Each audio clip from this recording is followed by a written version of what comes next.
events, I would like to shortly introduce Startup Club, what we are doing. Then I will talk about the event concept, introduce the presenting companies and advisory panel. So thank you for joining everyone, by the way.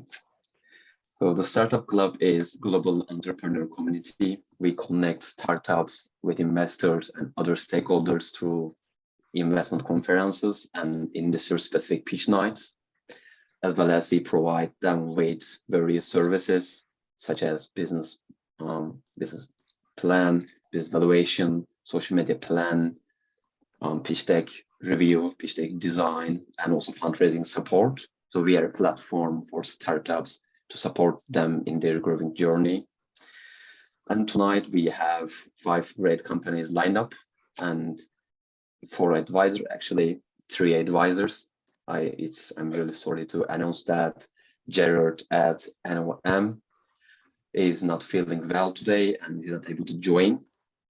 So to give a short introduction about the presenting companies, we have SynapCon, digital clinical trials. They fully digitalize the process of clinical trials end-to-end, enabled companies to reduce their cost and time and spent on clinical trials. And we have Automation for Humanity, AFH Europe. They develop automated devices to support caregivers, patients, seniors for better caregiving at a lower cost. And we have Medical Magnesium. They develop metallic bioabsorbable implants for orthopaedic and trauma surgical therapy. And the next company is Medicai. They are medical imaging platform to make collaboration easy between doctors, patients, clinics, and hospitals. And finally, we have EPR-Technologies. EPR refers to emergency preservation and resuscitation. EPR is a biomedical company developing technologies, products, methods to save lives in serious trauma cases and sudden cardiac arrest. And to give you kind of guidelines and rules. So each company will have 5 minutes to pitch, that followed by 12 minutes feedback from the advisory panel. And we will take questions from the audience as well. So we encourage everyone to be engaged. You can use chat or open your microphone, camera to be part of the discussion. And as mentioned, we will have 3 advisors, great advisors. I will let them introduce themselves, but just quick to go through it. We have Simon Turners. He is a partner at Sofinnova Partners. And we have Paul, investment associate at BOM. And we have Mahesh, he's investment executive at Creator Ventures. So Simon, would you like to introduce yourself? Yeah, happy to do so. Thanks very much. Pleasure being here, everyone.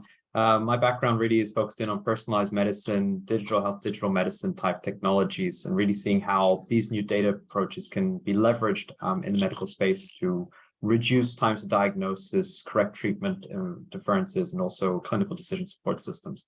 Very briefly on Sofinnova, we invest across different stages, so seed, series A, and pre-seed, biotechnology, medical devices, as well as in the digital health space. We've got quite a growing interest. And to give you an idea, we're European-based, but we invest globally, backing entrepreneurs now for over 50 years.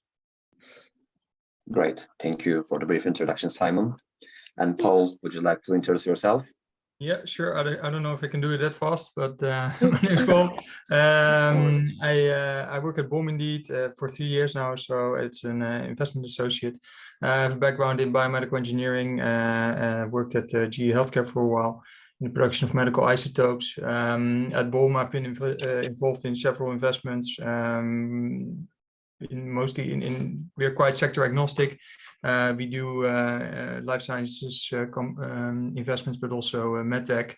Mostly been involved in surgical robotics space, so really like DTech investments. About BOM, we're a regional development fund, so we invest in companies in the south of the Netherlands, in a region called Noord-Brabant. We do tickets anywhere between 200K up to 5 million. Yeah, so for anywhere from pre-seed to Series A. Great, thanks so much, Paul. And Mahesh, could you please introduce yourself as well? Yeah, sure. Hi guys, pleasure to be here as well. I'm part of the investment team at Praetora Ventures. I have to confess, I don't have a medical background despite investing across the healthcare space. So apologies in advance if I have to ask some stupid questions this evening. But Praetora invests primarily in early stage businesses, seed and Series A. We operate 2 funds, an EIS fund, which looks to deploy about 30 million a year, and a life sciences and healthcare fund, which looks to deploy about 10 million every year. We have a pretty flexible mandate across the life sciences and healthcare fund. We can invest anything from 50K to 2 million. And the reason we're so flexible is we ask that the company relocate some of its workforce or commits to having a presence in the greater Manchester or Cheshire region. And that allows us to be very flexible with our mandate. So yeah, pleased to be here and looking forward to hearing from the startups. Amazing. Thanks so much, Mahesh. I'm really glad to all of you here. Paul, Simon, Mahesh, thanks so much for accepting to be part of the panel. So we can go for our first pitch. The first company is SynapCon Digital Clinical Trials. I suppose we have Alexander Hoffman here to present the company. Absolutely. Alexander Hoffman is the CEO and CMO at SynapCon. Alexander, you can share your presentation screen. Sure. Can you open the sharing possibility, please? It's deactivated. Yep, absolutely. I'm just do that.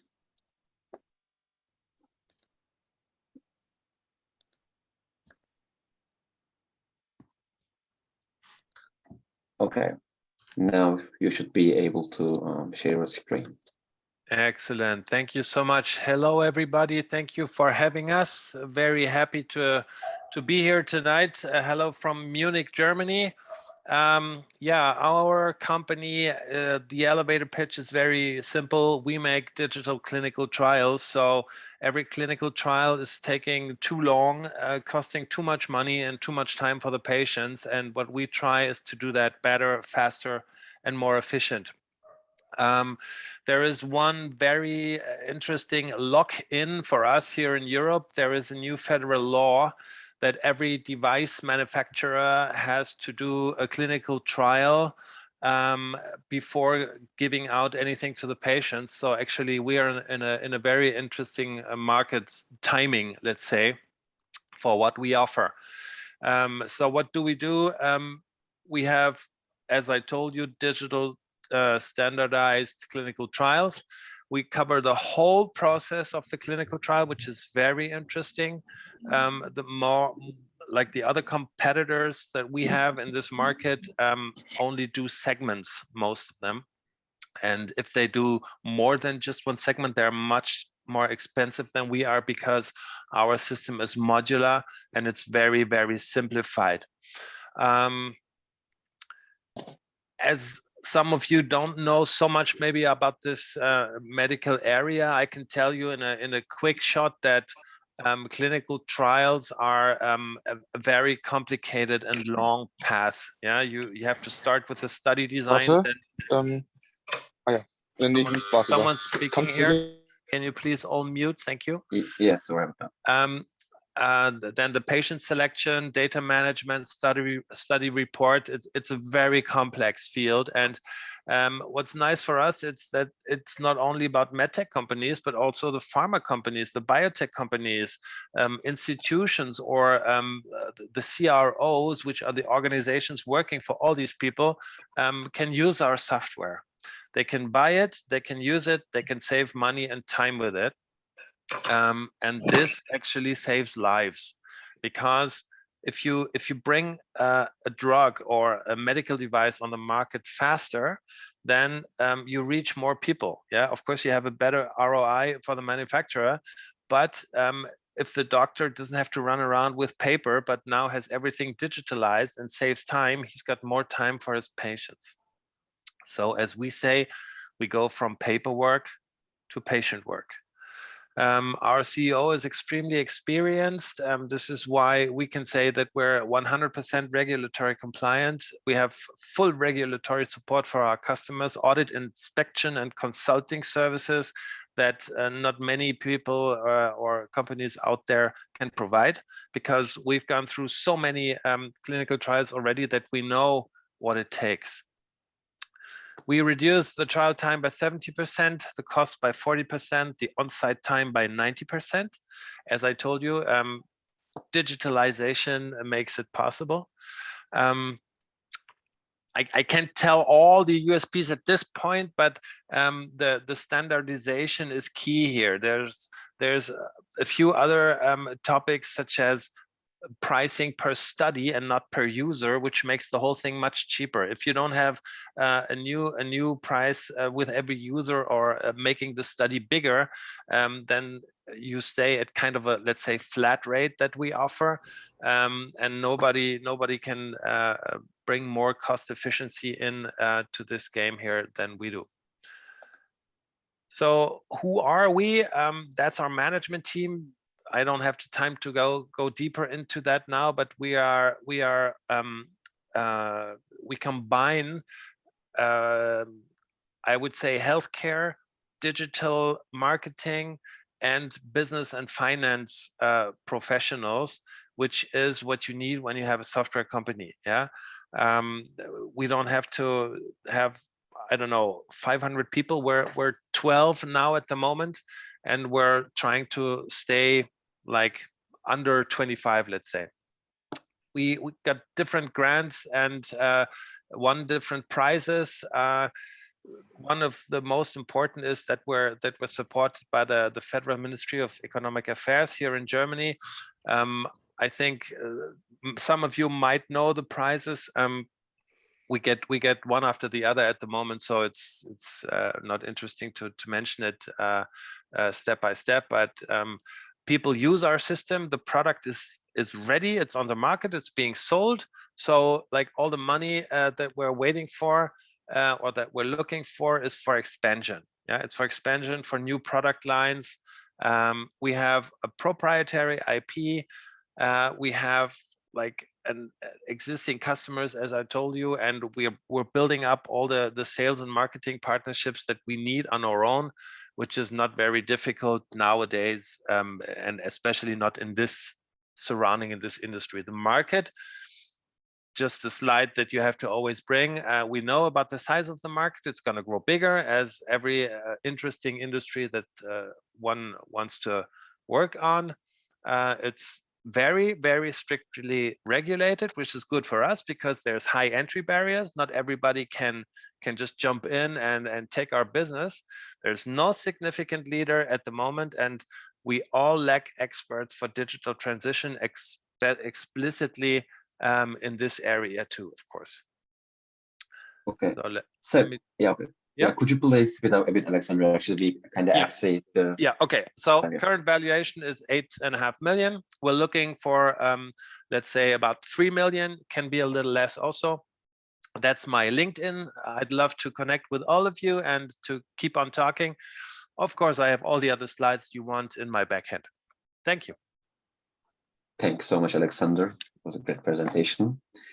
Simon, would you like to start by giving feedback, or if you have a question, please feel free to ask to Alexander.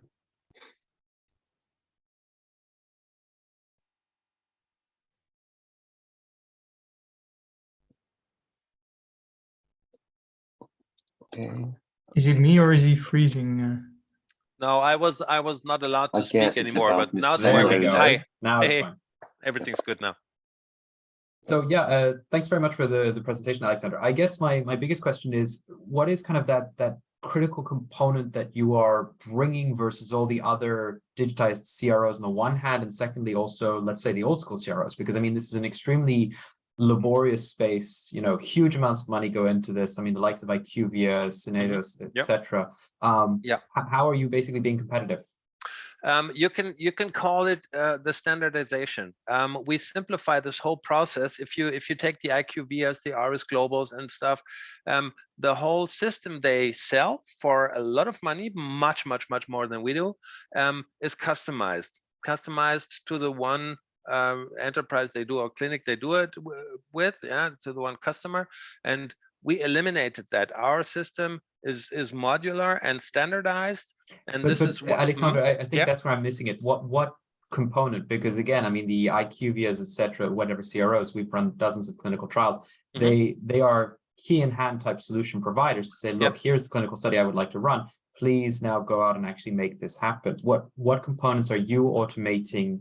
Are you familiar with the technical components of the study? Like, for example, in our situation, it's the ETMF, the ECRF, the investigator study files. That's what's standardized. You know, the ETMF is something that, well, for the others, it's the trial master file. So you can also say that the design, the preparation, documentation to prepare the clinical study, and then the actual execution is still done in a classical approach.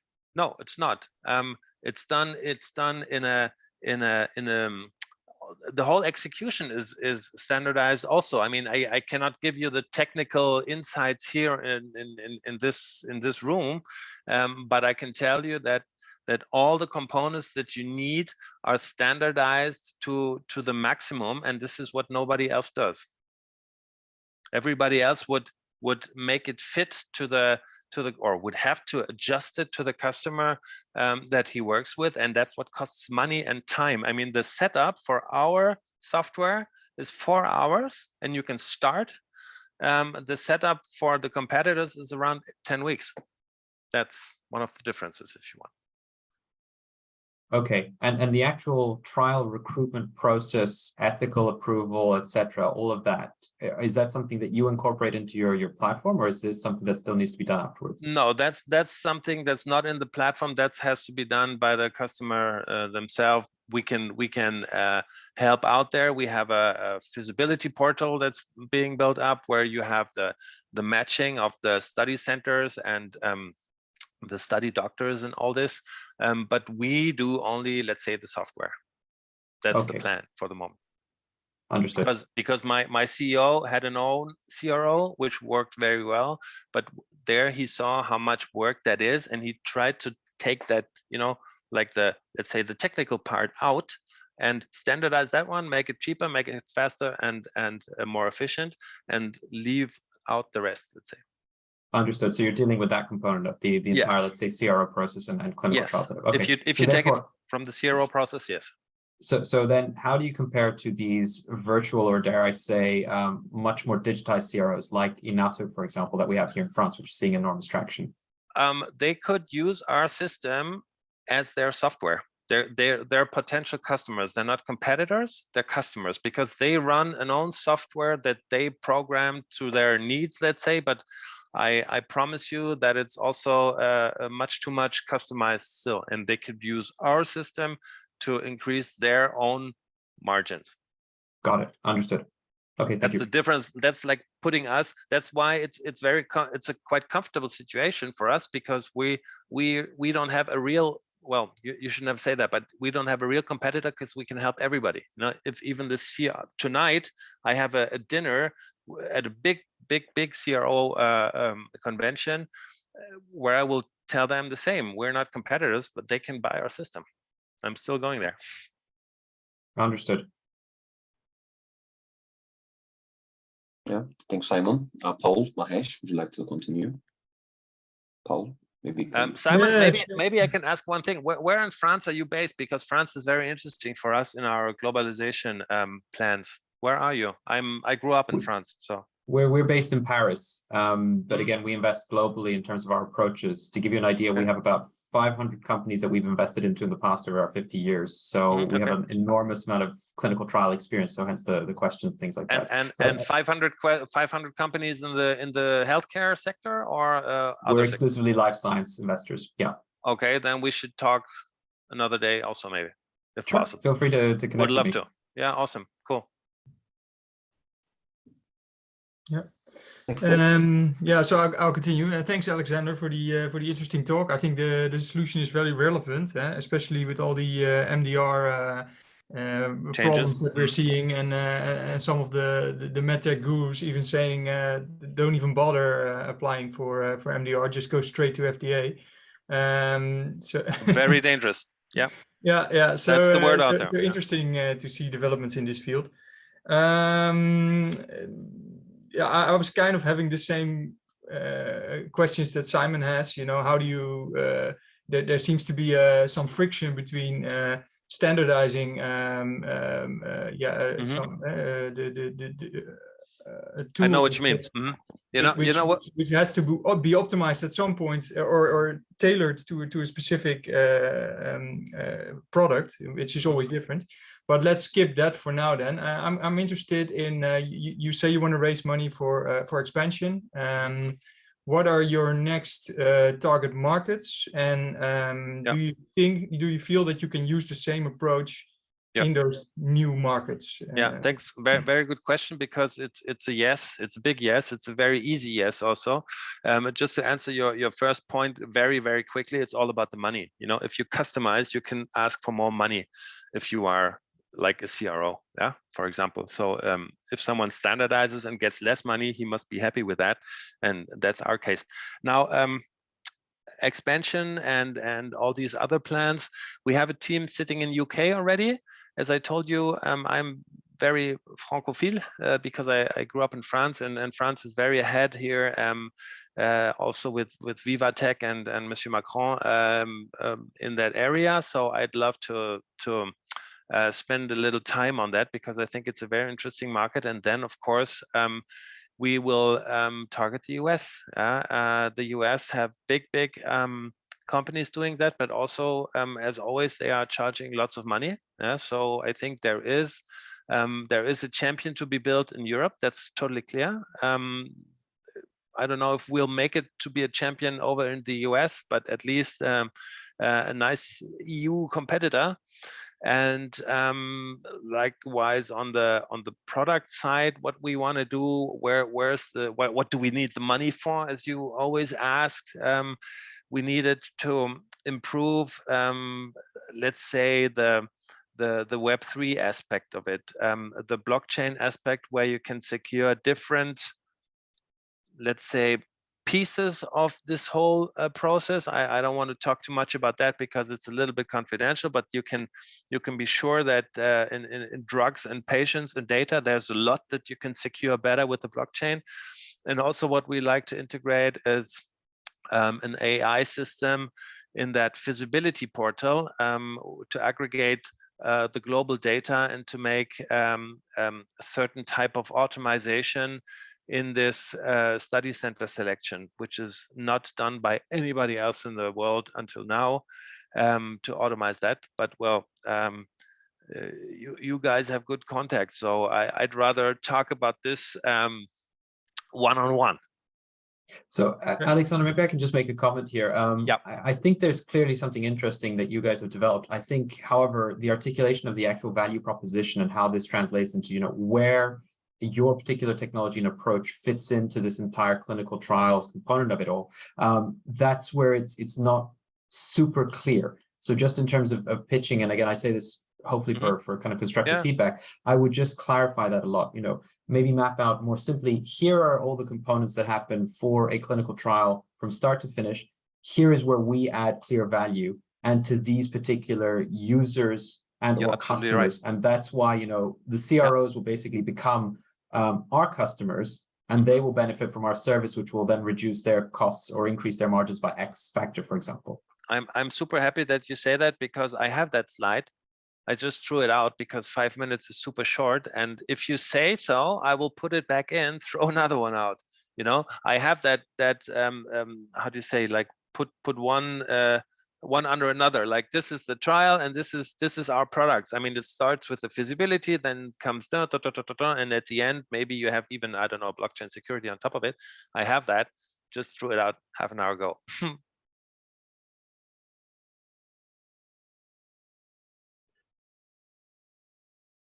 Right. Should I give you a very Yeah, quick, to be honest, I don't have a huge amount to add relative to Paul and Simon. Yeah, I think I would have loved to go into sort of the differentiation, the defensibility a bit more, because I think we all appreciate how sort of onerous and bureaucratic sort of clinical trials can be. But we've also seen a lot of sort of platforms that claim to sort of digitize the whole process. And I think I saw actually when I went on your website, Alexander, you actually went into what each product was a little bit more. And I didn't see that on your deck. And I would have loved to sort of, Yeah. And I know there's only limited amounts you can show in a 5-minute sort of presentation. I even have that slide too. It's a separate slide. I have it. It's all there. So I would love to just understand. Yeah, drop me an email or LinkedIn. Awesome. Just everybody who wants to talk to me, just connect me on LinkedIn, and I'll be happy to continue in this let's say pretty modern way. Yeah, it's all there. Perfect. But other than that, nothing huge to add relative to Paul and Simon. Yeah, thank you, Mahesh. I guess, Sabine, do you have a question? I guess, by the way, just to let you know, we have 1 or 2 minutes left to go to the next page. So, Sabine, if you have any question, you can quickly ask. And Alexander, if you answer quickly, it'd be great. Yeah, so one thing that I really wanted to kind of, if possible, I wanted to understand. So first of all, you said that there are a couple of things, especially center selection and other things, which are, so I have been a veteran in the healthcare and health investment industry now for 16 years, right? And but I would beg to differ in a big way that you are, maybe you might not know this, but there are companies from Taiwan, India, as well as, companies from Bangladesh who have been doing this for at least last 4 years, to my knowledge, one. So I would really want to understand the market differentiator from a healthcare perspective. Secondly, when you are talking about increasing market cap, or rather spreading to new markets, more than 31% of clinical trials right now in the US are actually offshored into other countries, especially in the APAC region. So what are you going to do by entering into the US market when the trials from the pharma that are actually being outsourced in other areas? Because it's just feasible and cheaper, even right now. So the point is that if that is not part of your research, then it is, of course, but you never.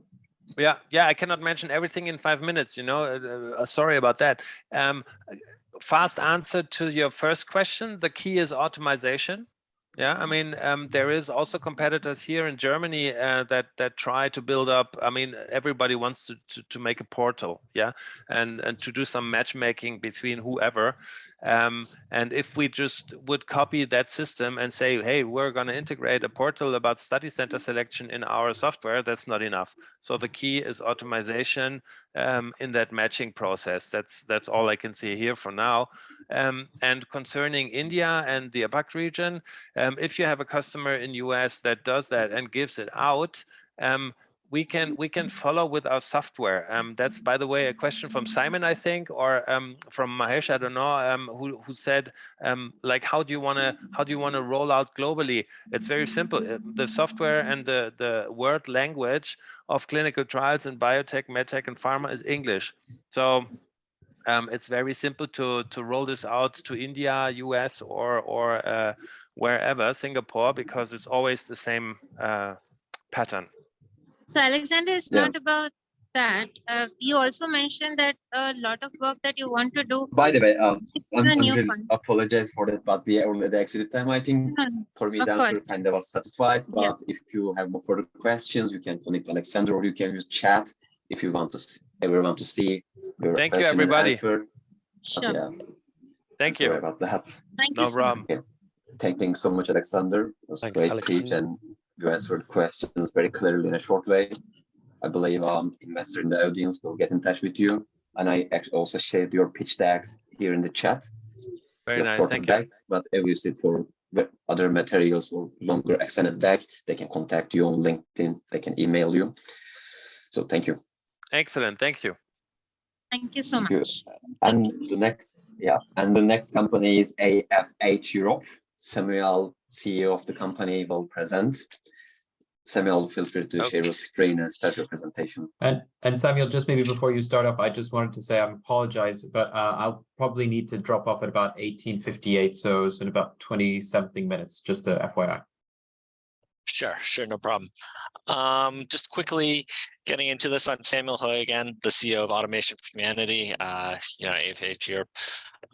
We're here to actually help avert a total collapse of health and aged care systems, which we believe is a real threat. And if you look at the recent news, just last month, World Health Organization issued a media release, which was entitled Ticking Time Bomb. Without immediate action, health and care workforce gaps in the European Union could spell disaster.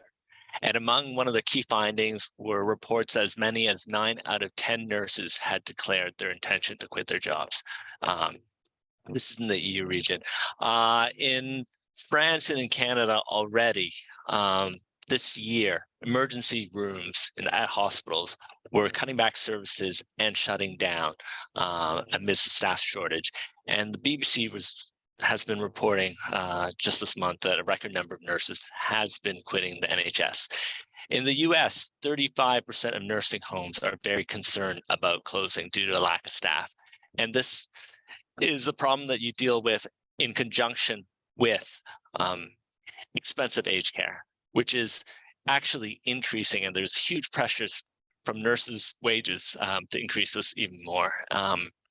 It costs $1,000 per month, and yet it's not a very high quality. So in summary, the situation is rapidly deteriorating. There'll never be enough workers, despite how people are trying to compete for workers. The EU old age dependency shows that it's worsening. And actually, if 20% of today's seniors in the EU need long-term care at the same time, it would almost require a doubling of the current workforce. But on the other hand, on the supply side, the nurses are burning out and they're leaving faster and faster. So what can we do? Well, long-term care recognizes 5 personal care activities called activities of daily living, which must be accomplished for an individual to thrive. They involve bathing, functional mobility, getting out of the bed and around the home, being able to go to the bathroom, dressing, and feeding. And by addressing all these activities of daily living, we solve the basic physical care needs of most people. Not all of them, but for many of them.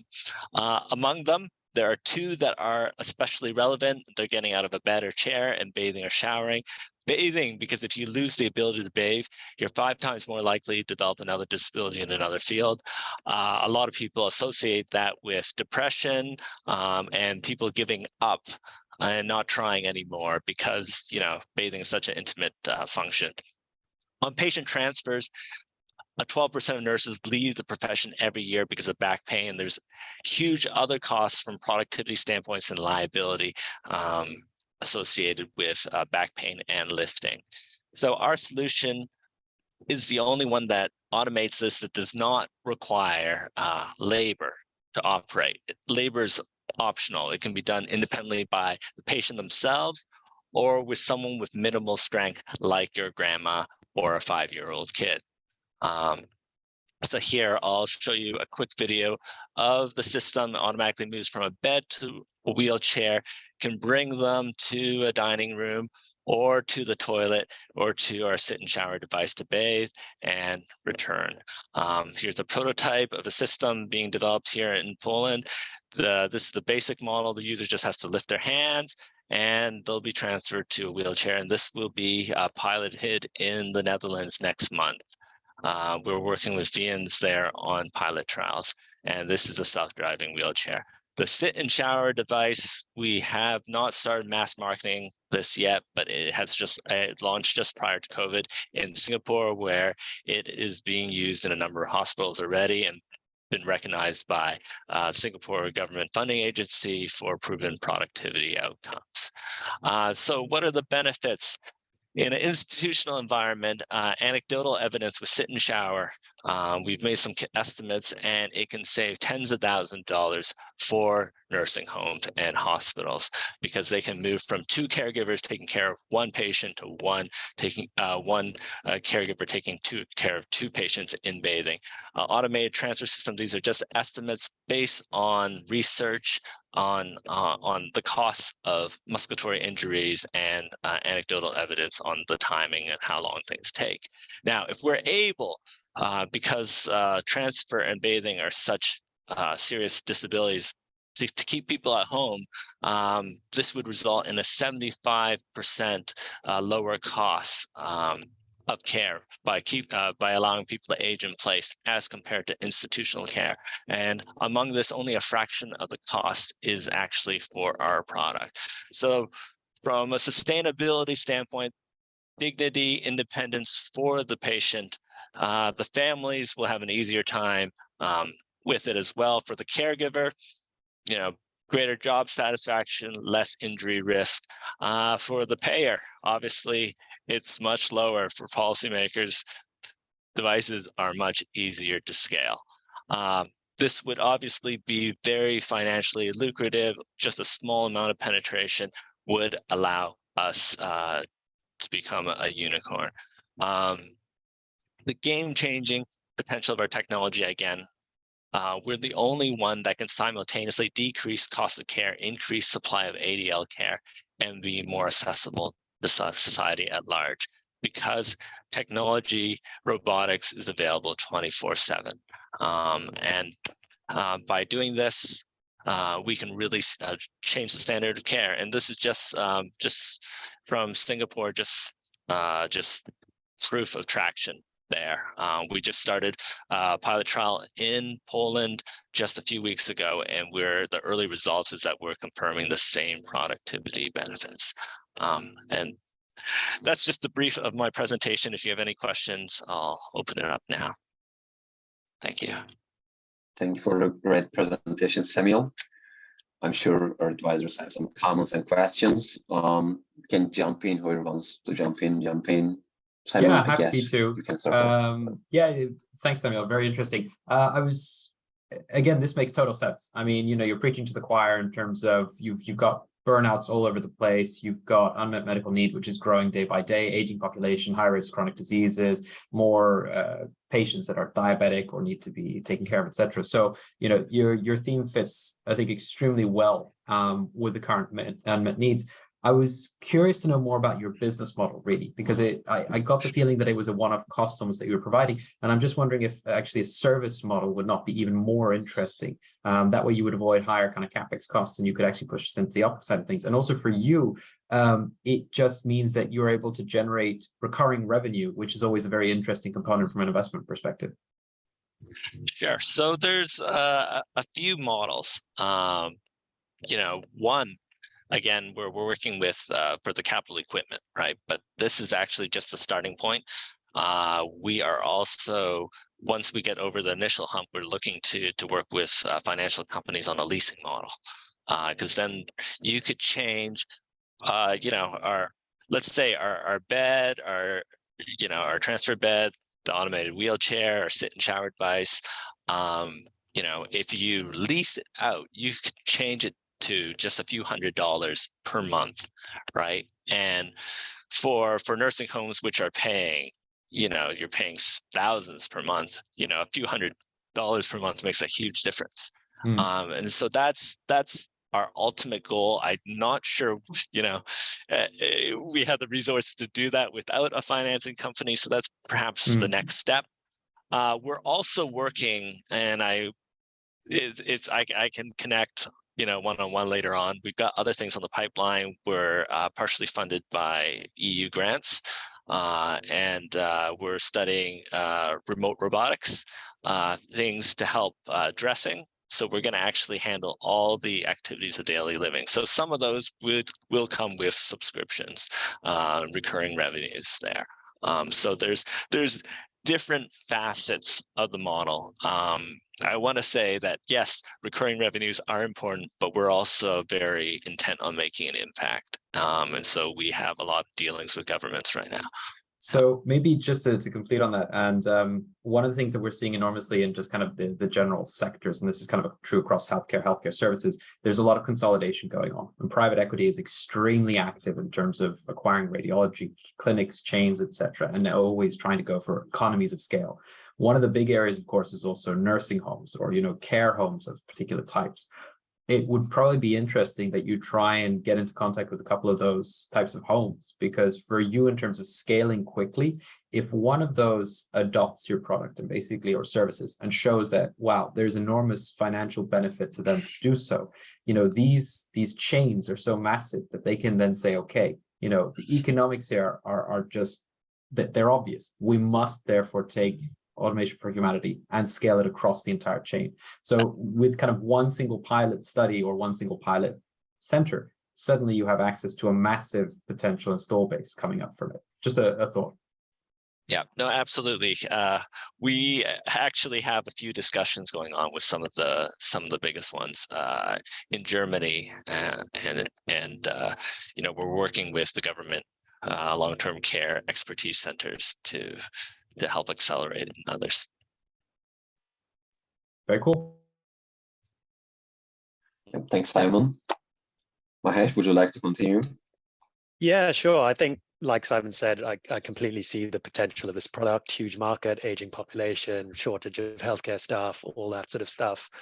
I think my question is around sort of, you need to make this sort of old people, for lack of a better term, like aging population proof, and they're not the most technologically savvy bunch of people. If the idea is to eliminate the nursing staff or the home staff completely, and God forbid, if something goes wrong, I'd be interested to know where the liability lies. So if they don't use the tech properly and end up hurting themselves, could you just elaborate on that, or have you thought along those lines at all? Sure.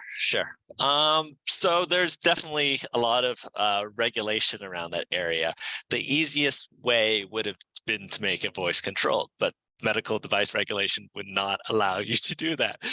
So there's a lot of safety concerns around that, and one would be, reducing it to the number of buttons that you can have on your remote control. So you essentially need to have your hand on a button to complete the transferring motion. In some cases, that's what the regulation requires. Or what we had in another method, and this goes in line with a lot of telemedicine, is that we're looking to be the nursing arm for a lot of telemedicine, right?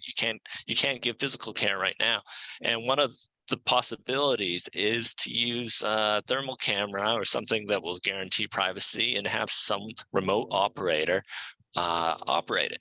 That's completely possible as well, and we're building the systems for that to go along with our dressing systems, which will require remote assistance. Perfect. And sorry, Samuel, the other question I had was, do your unit costs come down with your volume produced? Yes, definitely. But we've also focused at the very beginning on making it as affordable as possible. Our design philosophy, and I've got to share here that we've got two bases, one in Poland and one in Hong Kong, to keep the supply chain as affordable as possible. We're not going in there with, a Mercedes-Benz. We're going in there with a Volkswagen, built on as many standardized parts as possible to keep costs low, and to give an affordable product that actually benefits everyone. Perfect. Yeah, I think it's really cool, to be honest. Thanks. Thank you, Mahesh. Thank you very much for Samuel. Paul, would you like to have any question? Yeah. So thanks, Samuel, for the interesting talk. So I was looking at your finance strategy, and I noticed that you're expecting to sell 482 units next year. We have a robotic assistance tool in our portfolio, and I know that the sales cycles are very, very long. I don't know if that's specifically for the Dutch market, but I think it's notorious in almost all care markets. What do you expect? How long do you expect your sales cycle to be? And yeah, how do you justify these numbers? Sure. So the reason being is actually the main bulk of that for next year is the sit and shower device. And we broke it down, you'll see, in the number of units into the sit and shower and the company shower chair. So the sit and shower is already commercially available in Singapore. It's actually selling quite well because it's being, heavily subsidized by the government because of the proven productivity outcomes. As Simon, mentioned before, there's an opportunity to work very closely with large long-term care centers. We're actually in discussions for pilots on those, and even one of them, a successful trial could drive, successful adoption. Now, those 400 something units, if you look at how it's broken down, there's a number of shower chairs to get the maximum productivity out of it. It's one sit and shower with 2 shower chairs, so that adds up to 3 devices out of the 400 something. So you're actually dividing it by 3, because there's multiple units, that make up a system there. So it's only 100 and something as opposed to 400 and something there. So you mentioned you were going to do a pilot study with a Dutch institution as well? Our first one lined up is for our transfer with our sit and shower, and we'll be piloting with Viens and Omrings. Okay. Yeah. So we're planning that for next month. They came. Viens, I think, this is the National Center for Expertise in Long-Term Care there. I don't know, but maybe we should talk about this in a separate call. I'm interested. Yes. What are the endpoints of this pilot study? The endpoints is to confirm a lot of the financial productivity benefits, because a lot of nursing homes right now are private equity owned. They want to see the numbers. You save money, you can help them expand. They're interested. So this would be a very credible source of data, of research that will drive adoption. Good. And so we're looking to duplicate this model. And there's been a number of groups, again, the major groups. If we can prove it with these big groups, the private equity will adopt it. The private equity owners. There's no safety. Sorry. There's no safety endpoint involved here in these pilot studies. Sorry, what do you mean safety and endpoint? What do you? Yeah, because you're dealing with all patients, of course. Maybe fragile people of age, maybe have other handicaps. So typically, and again, we're working with research groups that are very experienced. The first group that will try it will be the nurses. And then after that, they'll test with more capable seniors. And then after they verified it, will we go with people who have more complex needs. But obviously, for all of this, you need insurance. You have to cover yourself with insurance. Because even with any regular wheelchair, anything can happen. Yeah. Okay, thanks. It's clear. No problem.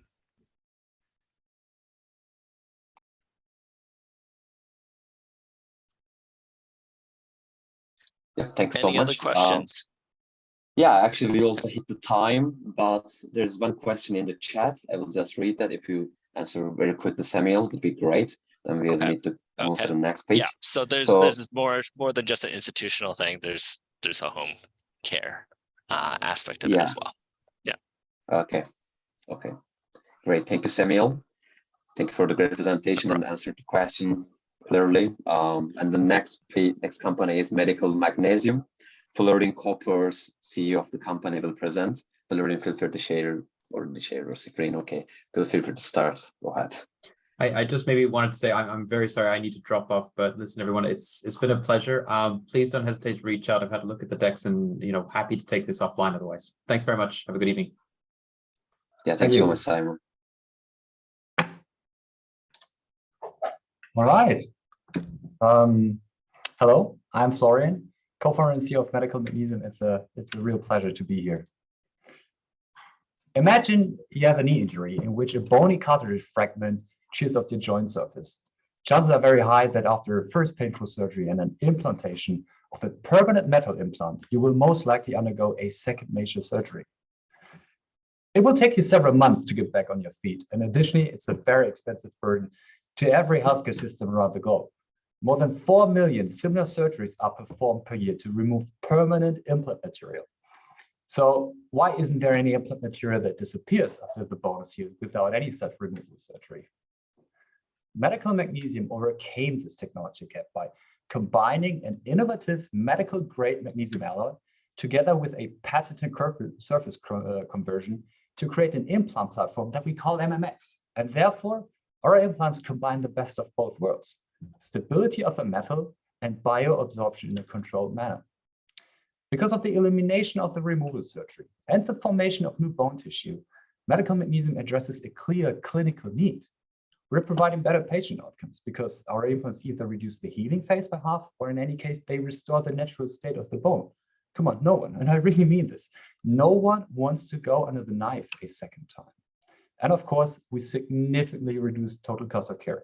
The cost saving for a single surgery therapy in OCD is more than 44%. The advantage of the MMX implants compared to other non-surface treated approaches is demonstrated by our strong in vivo data. Here you see how the bioabsorption of a screw takes place at 12 months in living tissue, and also where we as a company see our competitive advantage. The screw on the left side still maintains its mechanical integrity and is simultaneously supported by a new, healthy cortical bone structure, whereas the magnesium reference without our technology simply doesn't meet the desired outcomes. When we look at the addressable market, we concentrate on indications in which our products are solving the biggest unmet clinical need. Our implants either eliminate the removal surgery of permanent implant material, or they outperform existing polymer solutions in terms of visibility on X-ray or MRI, or in terms of mechanical performance. Adding up to a market size of $7.4 billion USD, we focus on osteochondral defects, or OCD, as our beachhead market, followed by the pediatric market, where almost every remaining implant material has to be removed in a second intervention. When you look at the unit economics, our strategy is to focus on the high margin US market as the biggest market in the world, where the sales price, or the average sales price, exceeds Europe's by a factor of 4 to 6. And still in Europe, the unit economics allow us to scale through industry cooperation and to transition to high volume sales. We already created a scalable business case for our beachhead market OCD. Dr. Günther is among the top 3 surgeons in Germany to perform OCD surgery. He converted to using the MMCS on a regular basis and is also part of our medical advisory board. In addition, we signed 2 major agreements with the orthopedic industry, one to commercialize in the foot and ankle market, and another to develop a new product for sports medicine.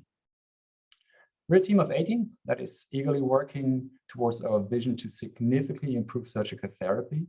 With financing, we want to complete the leadership team and hire an experienced head of sales and a head of product to further execute our business model. Medical Magnesium is set out to expand to the US with the MMCS as a FDA breakthrough device. To obtain US market approval, we will do 2 important things. First, we will conduct a multi-center pre-market study. Our study protocol was already validated by surgeons, and we have a budget and a timeline to enroll the first patient in early 2024. And second, we will focus on engaging with US key opinion leaders early on. Here, we will leverage our EU traction and real-world clinical evidence. To obtain market US approval and further scale in Europe, we are looking for funding of 10 million USD in our Series A. We are calling out for investors who enjoy this as much as we do and who want to join our mission to support surgeons on a global scale. This ask only resembles the US expansion with one single product. Our MMX portfolio consists of products that are already approved and commercialized in Europe, yielding additional enormous market potential once US surgeons are introduced to medical magnesium in the US, even before 2025. Thank you very much and join us so that no one must go under the knife a second time. Looking forward to the panel. Thanks so much, Florian. It was a great presentation. Mahesh, how would you like to? Yeah, Florian, I have to say this hits home for me. So I had a friend who broke her ankle, and she had to get a metal implant, and she actually got sepsis as a result of it. So I can definitely see the market need, the need not to go and have a second operation to remove those implants. Can it reduce? So again, I'm not aware of the space at all. So can it reduce things like sepsis and things like that? Obviously, the need to have one less operation is great, but do you have any proof points on sort of that element of it as well? Well, we don't have any clinical data that one of our implants is implanted that it actually does what you're just asking for. But I can tell you that from a statistical point of view, eliminating one removal surgery, of course, you eliminate the risk of infection, of anesthesia, and so forth. So we're also going into the pediatric space, and we've been talking to a lot of surgeons. They say, hey, it's a real pain point whenever implant material of children have to be removed. The surgeon is not happy because the parents are not happy to put the children back again and anesthesia. So yeah. Perfect. And you said you've had sort of approval in Europe. How long do you anticipate sort of the US approval equivalent to take? We've been on the market in 2019. We're commercializing in Europe beginning of this year. We are in close contact with the FDA. So the FDA breakthrough device doesn't mean, hey, we're getting on the market, but it's accelerating the process. So usually you hand in a couple of questions and then they got 90 days to react. And here it's basically like a chat that is accelerating the process. They already approved most of our preclinical protocols. And right now the last pieces of the puzzles are resolved regarding our clinical study. And we are confident to have a 100% aligned pathway end of this year to obtain market approval end of 2025. Interesting. And then, sorry, please go ahead. Sorry, I was just going to say, to be honest, I don't have a huge amount of feedback. I think it's a really cool product, and I really see the market need for it, especially the amount of breaks people have a year. So it's great. Thank you. Appreciating. Thanks so much, Mahesh. And I see Sabina have a question. Sabina, feel free to ask your question, and we can then go to the Paul. So, hi, Florian. I absolutely love your solution and the use case for medical magnesium, something that has been explored in clinical areas, but never really in this scale or these areas of use cases. And I absolutely think it would be very interesting. One thing that might be useful for you. So Temple University in Philadelphia has a center for clinical medicine innovation, which is both an accelerator as well as a fund. I work with them as well very closely, but you should definitely apply for that because you will definitely qualify at the stage that you are. And they are really good in their application, both in the US and globally, and they support the product till the end of it, till the end of the life cycle, sure, including all the regulatory benefits. So you should definitely look at that. Sure, I would love to follow up. So I give you, sure. I ping you a message after. Thank you, appreciate it. Sure, thank you. Thank you, Sabina. Paul, do you have any comments, question? Yeah, thanks, Samuel, for the interesting talk. Always interested in these regenerative approaches. So we also have a number of companies in the orthopedic field who develop implants, and I know from the discussions we have with them that it's very patient dependent on how well these resorbable methods are accepted. So patient segmentation is vital in this field. There have been suggestions to segment the patients based on their health status, smoking versus non-smoking, or all other health-related aspects. What's your perspective on it, and where do you think your products fits best? Interesting that you say that it's centered around the patient, because the way we experience it is it's very driven by the surgeon. But maybe let me try to answer your question. We're going into indications where we're solving the biggest unmet clinical needs. And for example, when you have a torn ACL, you would fix that with a screw, which we also have in our portfolio. And the age population is something between 12 and 35. And my mom just lately ruptured her ACL, and then the surgeon wouldn't actually do surgery because it's not worth doing it, because those patient population is not that active. But on the other end, we're now collaborating with a surgeon that is specialized on foot surgery for diabetical patients, because there the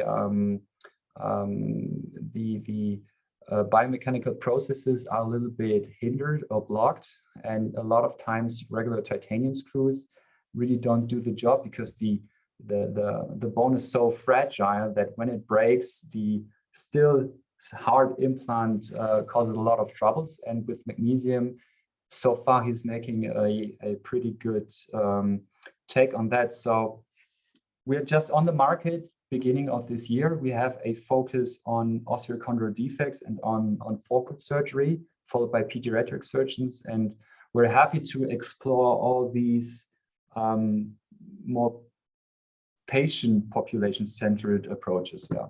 Mm-hmm. Are you having any post-approval study, like more larger scale study across different patient segments to explore these things further? We have 3 products already CE approved, and we have 4 ongoing PMCF trials with in total about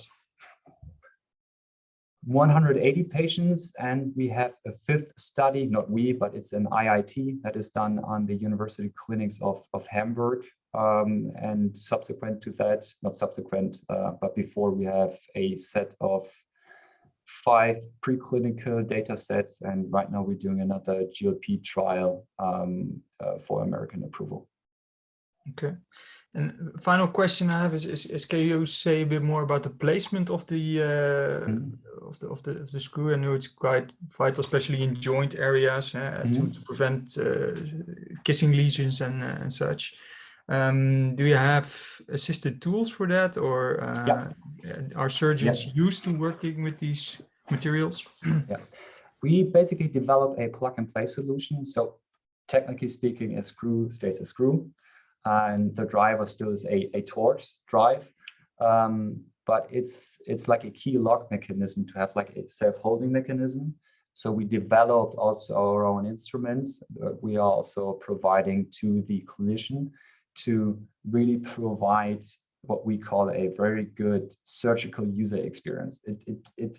You can have the best implant if you screw up the actual process of getting it into the patient, and that's why we also invested a lot into cadaver labs and really have that usability engineering approach.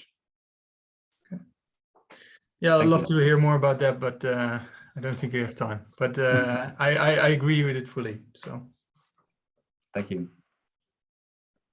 Yeah, thank you, Paul. Actually, we have a couple of minutes still, so if there are any questions from Paul, Maj, or any question from the audience, please feel free to ask. You can use chat, open your microphone. Happy to answer any question. Or you can, Valerian, if you have any final words, if any part that you missed in the presentation, we can talk about more. Sure. So Right now, we're hitting the 3-digit number of surgeries performed. So we've been in stealth mode for quite a while. The time to market for these kind of products is quite long. And right now, it's a really exciting time to actually stand in the OR and see your product being implanted. I'm really getting goosebumps, and we would love to reach out for experienced investors who are in the medical field, especially for expanding to the US. I think we have a pretty good consultant, pretty good approach. We really like the regulatory and clinical work, but we're also looking for like-minded people who just really like what we are doing. That would be my final words. Add me on LinkedIn, give me a shot. We're just initiating our fundraising and love to chat. Thank you. Thanks so much, Florian. Yes, and I also shared their pitch deck in the chat. You can also reach out to Florian on LinkedIn by email. We encourage all of you to do that. So thanks so much, Florian. Thank you. We can move to the next page, Medicai, and Mircea here, CEO and co-founder of Medicai, will present the company. Mircea, feel free to share your screen and start your presentation. Thank you. Hi, nice to meet you all. Very nice to meet you. So many, no pressure. So we're Medicai, and we're helping organizations build the next generation of imaging data workflows. We're a team of, sorry for that. We're a team that's kind of seasoned in digital health. Previously, we built Skin Vision, which is one of the leading skin cancer screening apps on the market. We're helped by an advisory board that's diverse, spanning from doctors to business people. And we're growing that also into the US because that's what we're focusing on as a next phase. The problem we're solving is healthcare organizations today basically generate data at a pace that's so fast that they can't scale their infrastructure. And this is especially true for imaging data. Actually, imaging videos and pathology are the biggest consumers of volume in everything that healthcare generates. And if you look at the industry, it has the highest growth rate amongst all industries, which is kind of natural. If you think about it, data is really important in healthcare because it saves lives. The market's huge. We found studies that show that it's going to be about 80 billion in 2030. If you ask me, it's going to be even higher, and I can defend that. But let's go for the 80 billion for now. What's happening and what we're seeing is in 2018, we had no AI algorithms approved by the FDA. In 2020, we had about 350. 250 were in AI radiology. Now, in 2022, I think the number is closer to 500. A few days ago, Google just launched their AI-powered medical imaging suite, which is aimed to help people get startups off the ground or AI products off the ground. Hospitals and healthcare systems have an issue in creating and deploying AI, simply because you can't just plug in an AI, get the imaging out of it, and then push the result of the AI algorithm into the workflow of the radiologist, right? So basically right now what's happening, they're kind of patching it together, but this isn't gonna cut it if they need to take the MRI scan and take it to 10 AI algorithms at the same time. And at the end of this year also, a law has been passed in the US that basically forces healthcare systems to have FAR APIs on top of everything that they have and be able to deliver data to other organizations and patients. In Europe, we also see initiatives like European Patient Data Space that basically states that all patient data needs to be transferable among states, but also be GDPR compliant and comply with local legislation around basically personal health data. So this is kind of the context today, and we see problems around imaging especially. And this is kind of if you look at the landscape, we did an analysis on total cost of ownership and then scalability of those solutions from the perspective of a healthcare system. The thing is, what we see right now is because of the way imaging solutions have evolved, you now have free solutions, which are kind of open source project. OrThank is kind of the beacon on these because it's free. It's the best known box solution. Box is the imaging server. And then on the other hand, you have the more established players, which are just building solutions for the healthcare systems that need to use this in a clinical setting. So basically what they're concerned with is they take the imaging from the MRI machine and show it to the radiologist. So on one hand, we have free but low scalability solutions. On the other hand, we have really expensive solutions and sometimes scalable, but we don't see a lot of highly scalable, accessible solutions for imaging today. And this is kind of where we want to position ourselves as a solution. What do we do and how do we achieve this? In a nutshell, what we have a plugin technology. We basically connect it to the existing imaging servers, index everything, and then create a master index of all the data present in the system. And then on top of this, with this cloud layer, we control traffic and can do stuff. So think of us as a mid layer on top of the imaging servers, the data islands in hospitals. And on top of this layer, hospitals can build services. Hospitals, AI companies, research organizations, universities, researchers, basically anybody. At the same time, even though some servers, it needs to be noted, some of these servers aren't even not HIPAA or GDPR compliant. They're not even secure. They don't even have access control on top of them. So this is in this process, we're also securing them and making sure that all the traffic is compliant when moving data around and doing things on the data. We've basically listed here the differences between traditional solutions like a box, VNA, and we can go into the details of this. I know it's a bit technical, but the box is kind of what the hospital uses. A VNA is something that sits in the middle and acts as a central archive. And we started analyzing them from the perspective of, okay, what do they offer? What are the usual problems and what we can improve?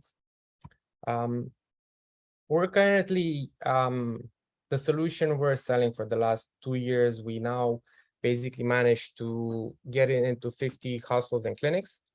Either sold them our app, the bundle of services that's off the shelf, or help them build other workflows. We're currently managing about 1 million imaging studies and growing that 10% month over month. We have about 3,000 doctors, and we're selling this as a SaaS. So these are kind of the metrics we're following. In 2 years' time, the plan is to grow this to about 33 million imaging studies and keep the same KPIs that we're seeing now, basically as we're building this flywheel. So I'm going to quickly go through the go-to-market, and then we can discuss, and let me know if you have any questions, please. So we're building the SaaS flywheel. We have a few channels to market that we're going to help with some marketing activities. So we see AI companies that need help to integrate their solutions. We see healthcare IT integrators and EHR vendors that can help us take our solution to market. We see AI accelerators that could connect us to their AI, the companies that the AI radiology AI companies that they help. We can provide them with a startup kit. We can even go to VCs that have invested in AI companies or radiology AI. And also, I think someone mentioned private equity being active in radiology clinics. So we can help these clinics build new products and free the data so they can provide more value and have basically bigger multiples. I guess that's what they're interested in.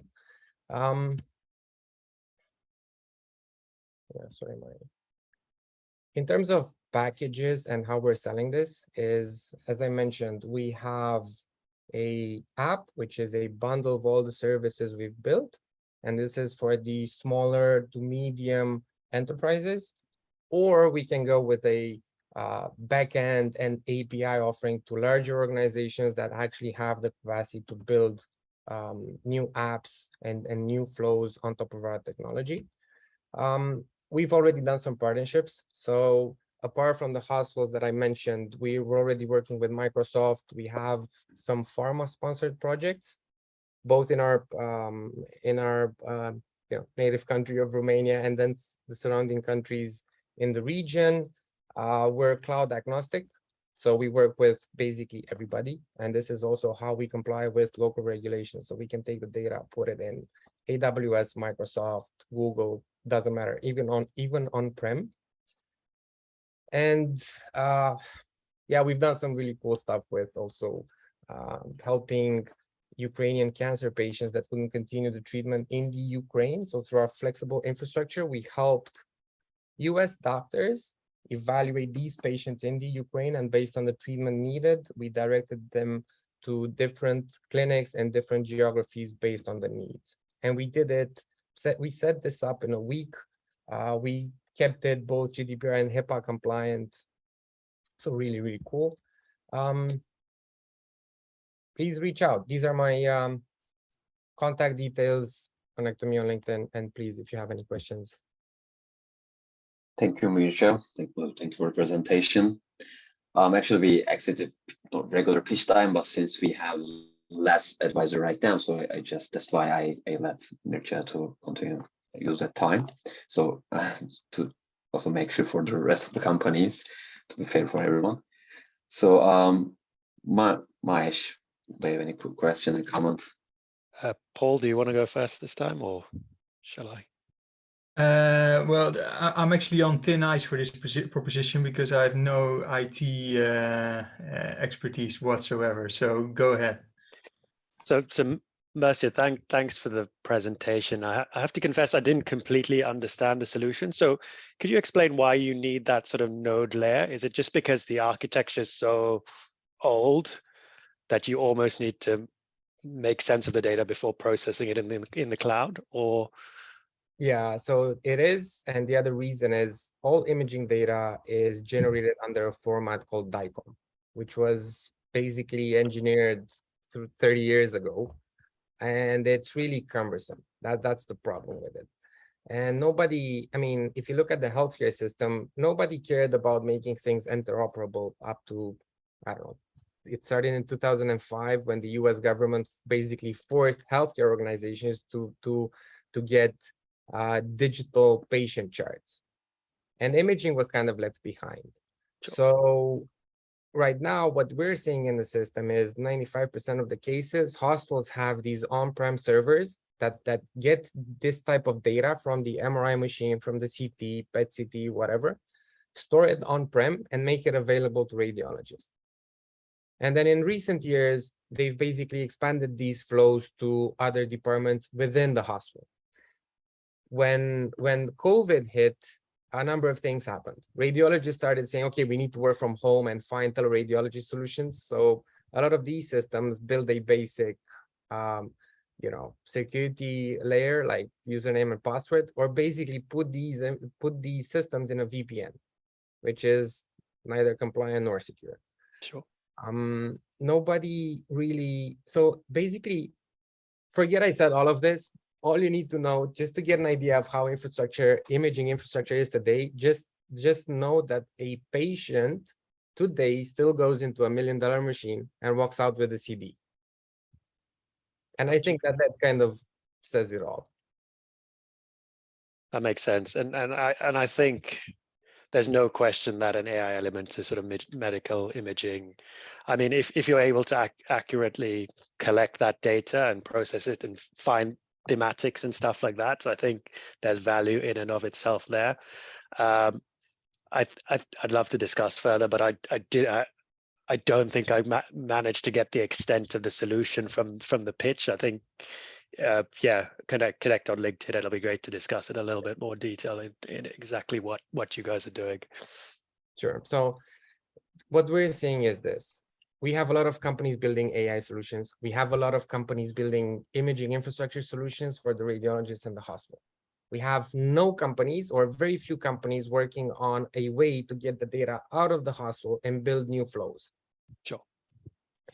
The other problem is because you have all these islands, data is isolated in hospitals. You're basically in a world. Remember when we used to send documents over email, right? And then if we had to work on the same document, we would end up with 10 copies because you sent an email, I sent an email, 10 copies. Nobody would know where the latest version was. That's kind of what's happening with imaging today. You end up with 10 copies all over the place. You have no idea where the AI result is. There's no single source of truth. So there's no way of integrating all the systems at once, no single API, no single source of truth. And this is actually a big problem for healthcare systems because they've grown through consolidation. So they bought another clinic, they bought another clinic here, and they've inherited different systems. You need a vendor agnostic layer on top of these imaging systems to be able to do stuff. In 5 years' time, we're going to have 10 AI algorithms looking at the same imaging study. We're going to want to build data marketplaces, federated learning, and we're going to have automated MRI machines that are going to be, basically everywhere because they're going to be cheap and they're going to screen patients automatically.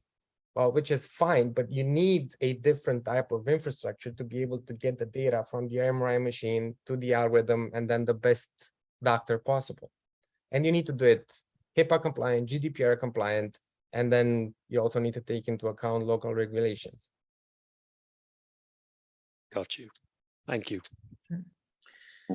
Yeah. Thanks, Mieke. So for me, it's somewhat clear. The whole business model with all the SaaS metrics are not my cup of tea, as I mentioned. So I'm not going to challenge you on that. So it seems that you have already got this flywheel going to some extent, because you've collected quite some images already. So it seems to me a bit that you have only one real earning model, right? Sales of the professional package, but you're also sitting on this huge pile of data. You must have thought about other earning models that you can. Sure. So we're currently sacrificing MRR just to increase the market share. So for us, the game is not the MRR. We're making, I don't know, 35K a month, which is fine. But what we want to do is increase the data, because in 3 to 5 years, you're going to have, in 5 years, I think you're going to have 5,000 AI companies, right? And these companies will need access to data. You're going to have more radiology centers that will sit on troves of data and won't know how to monetize it, how to make it available for pharma companies, how to make it available for AI companies or CROs. So if you have a bridgehead into all these imaging servers, and you're the company that can flip the switch and say, okay, guys, now you can monetize this. This is more valuable than an AI company. So for us, the game is get market share, get network effects going, and then in 5 years' time, we'll monetize the data. But right now, we need to figure out, how do you get healthcare systems on board? So basically, how do you get someone to join a single player network? You need to find other benefits. And this is why we're giving them the option to build stuff on top of our backend. So for example, an imaging center, they've just opened up a few clinics. Hey, build an app where you can deliver your imaging to your patients on their mobile phones.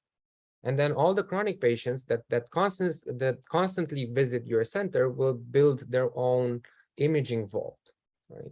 Build an app for your refers, build imaging CRMs, build whatever. What's important for us is to connect the system and get market share.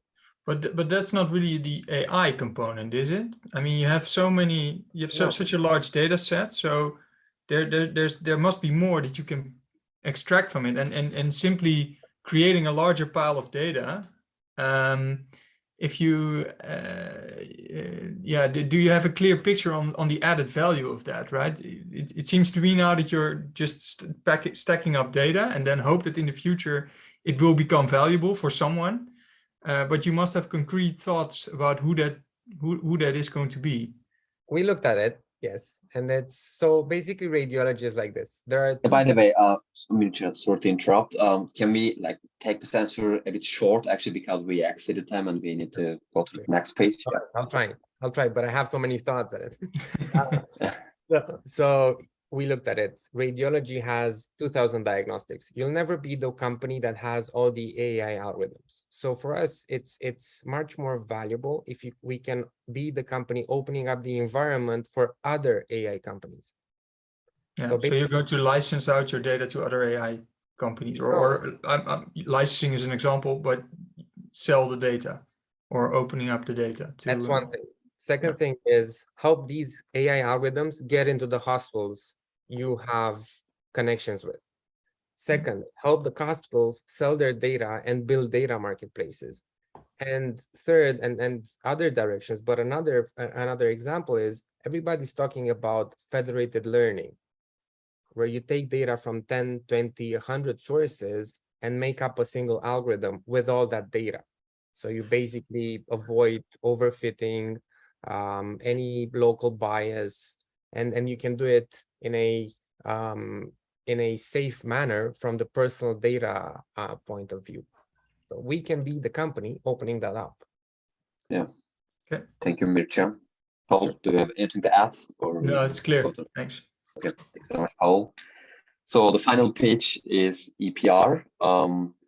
Suppose Teddy will be presenting, right? Yes. Teddy, I guess Lane still have this power outbreak issues. Yes. Okay, then Teddy, please feel free to okay. Yep, share the screen.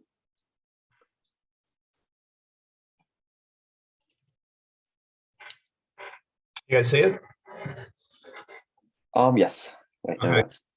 Yeah, so I'm kind of filling in for Dr. Yaffe today, who's the co-founder and CEO. He has some power outages up in the DC area. So EPR-Technology is it's a spin out of the University of Pittsburgh and the Safar Center for Resuscitation. About $18 million has been spent thus far on research and current clinical trials. And we're going to talk about the suspended animation and how we're planning on taking that to market.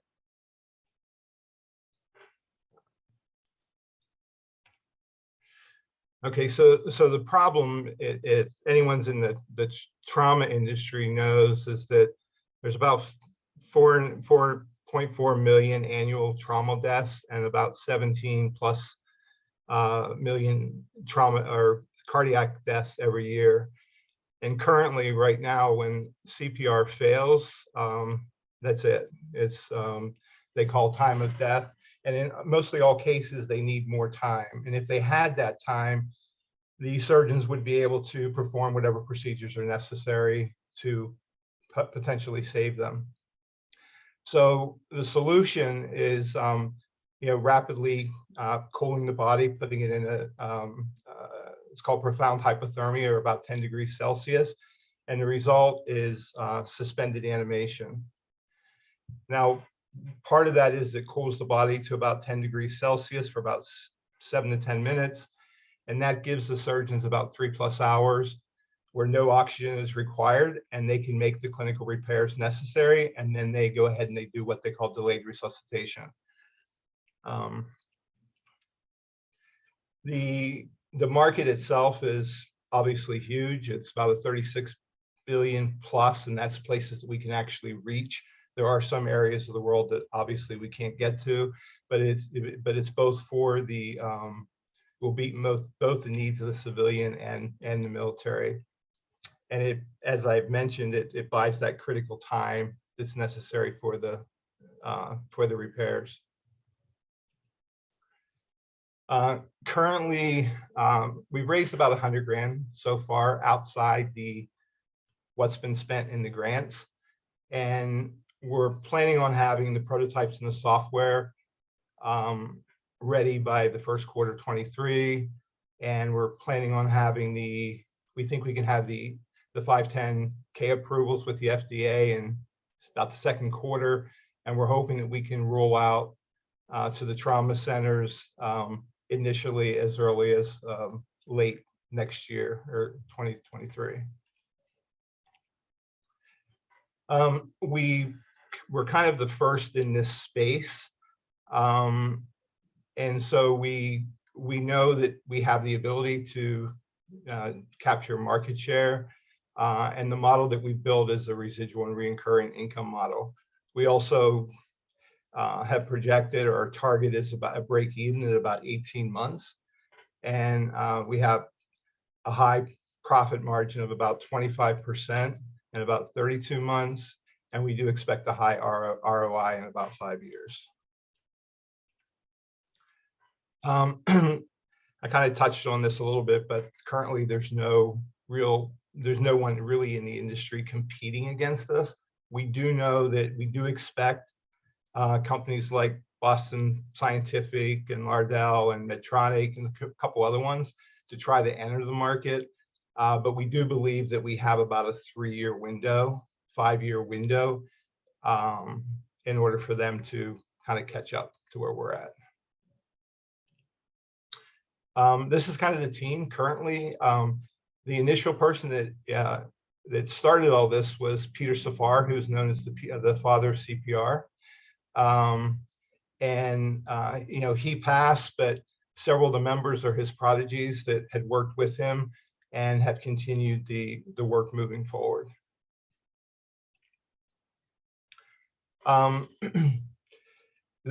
In summary, the market size, as we had mentioned, is huge. The management team is really strong. I mean, Lynn mentions, you know, he had managed $120 million annually in R&D money for the military when he was in. And we feel we have a competitive edge. We're in clinical trials right now, and we will obviously be the first to go to market. We have a recurring residual income model, and we have high profit margins. And you know, we think we'll have a high ROI for our investors. And if anyone has any questions, I'll be more than happy to fill in the blanks.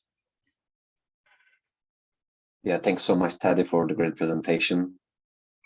I'm sure you have some questions or advisors. Yeah, Will, thanks for the interesting pitch. So I'm actually curious. You're already in clinical trials. So what clinical evidence, preclinical evidence, have you gathered so far? That's I'm more of a consultant on the business side with Lynn, so that's more of a question for him. However, I will say that we started the clinical trials at the University of Maryland Shock Trauma Center. And what was your question again? What were you asking? What preclinical evidence you have gathered to de-risk your clinical strategy? Oh, okay. So first of all, we've already gone through large animal trials, which have been quite successful. I mean, very successful.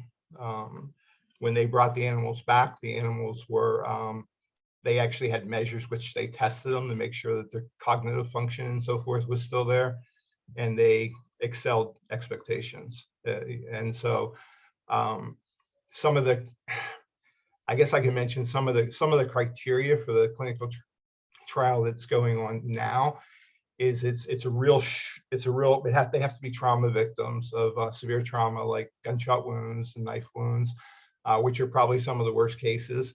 CPR has to have failed. There's a certain age group they're in between too. I think it's like 18 and 65 or something like that. Okay, so the idea is that this device is then, I think, placed in the ambulatory care, right? Well, initially what we're doing is we're placing it in the trauma centers in the emergency rooms. Yeah. The second generation will actually be more semi-automated, and then eventually, probably within 2-3 years, we will have a more autonomous model, so that it can be used by any first responders would be able to administer this if the person flatlines, they've tried CPR, CPR fails, they can immediately go into this to preserve the body. And just to give you a little bit of history on it, it all started because in Vietnam, Peter Safar and Colonel Bellamy were discussing the deaths that occurred. There's about 800,000 that they felt they would have survived had they been able to perform this procedure on them, get them into a clinical environment, and perform the necessary repairs. Most of them bled out, like in the field, and then of course they went into cardiac arrest or whatever, and they ended up passing. So yeah. Yeah. Okay, so those 22.3 million victims, they would all be patients that have gunshot wounds, or what characterizes these patients? Oh, what characterizes the patients? It can be a gunshot, knife wound. It can be from an automobile accident. We talked a little bit about cardiac arrest. So it could be someone that has sudden where they have sudden cardiac, SCA, where they have sudden cardiac arrest. This procedure could be applied to get them into a clinical environment in order to save them from, save them. So almost anyone, unless, with the exception of if vital organs are damaged, or like severe brain injury or something like that, obviously the procedure wouldn't work. Yeah, but you don't know that up front, right? So it's going to be, or not always, so it's going to be difficult to characterize these patients. Yes. Yeah. So it would actually be used, but it would actually be used on anyone where the CPR fails. And if it's a first responder, you're right. They wouldn't necessarily know if there's, the extent of the injury. Yeah. So how do you solve that then in the patient recruitment of your clinical trials? In the clinical trials right now, again, it's a real small group that the FDA approved. They basically, CPR has to have failed. So basically the other alternative would have been, they would have called the time of death. So at that point in time, we administer the EPR, and that's in this stage of the clinical trials. And as Lynn, he's probably more versed on this than I, he can explain to you that the clinical trials are like ongoing as we introduce new equipment or we introduce a new group. Okay. I have one more question, but I want to give some time to Mahesh as well. Okay. Thanks, Ted. I'm going to caveat this by saying I know absolutely nothing about cryogenics, but I find the deck really interesting. I think you mentioned on the deck that the U.S. military invested $18.5 million in this earlier. I'm just interested to know what happened with that. What were the outcomes of that? Why do you basically think you can do it better, and you've bettered the technology now? Yeah, so the course of that 18 million has been spent, and it's gone through the University of Pittsburgh, but through over the course of the past 20 years. And they did the research, and then they took it to the large animal trials, and the large animal trials exceeded their expectations.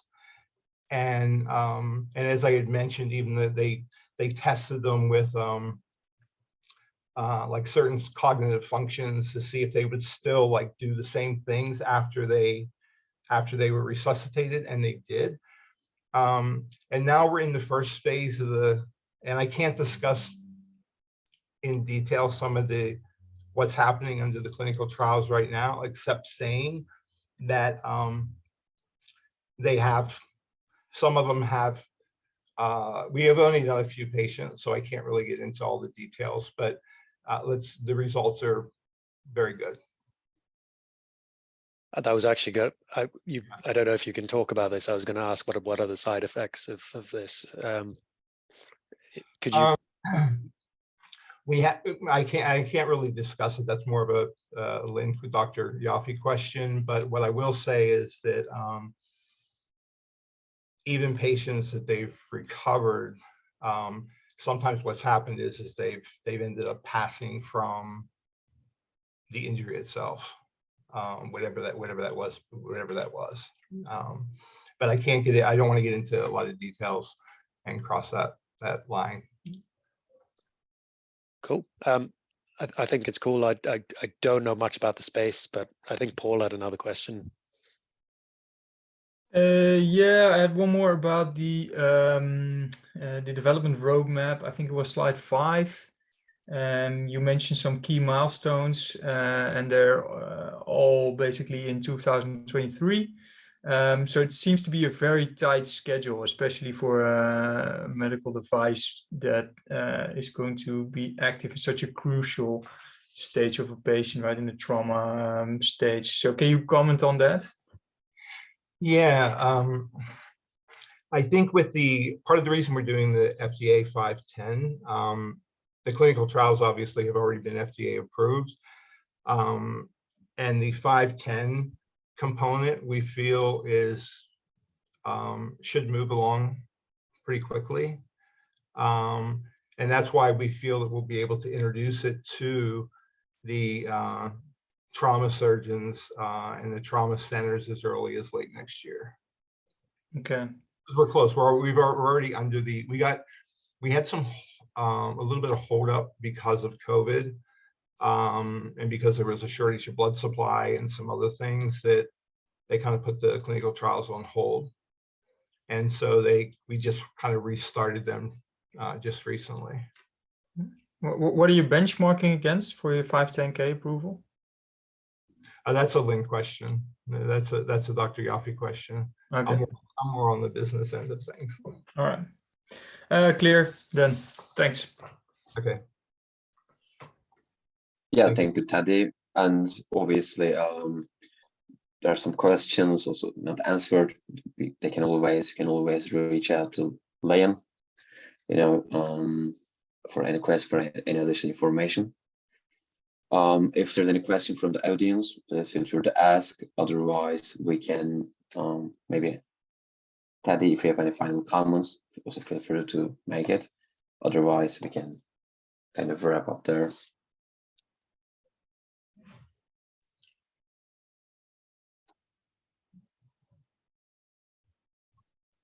Yeah, Teddy, do we have any final comments you'd like to share? No, I don't have any final comments. No, thank you.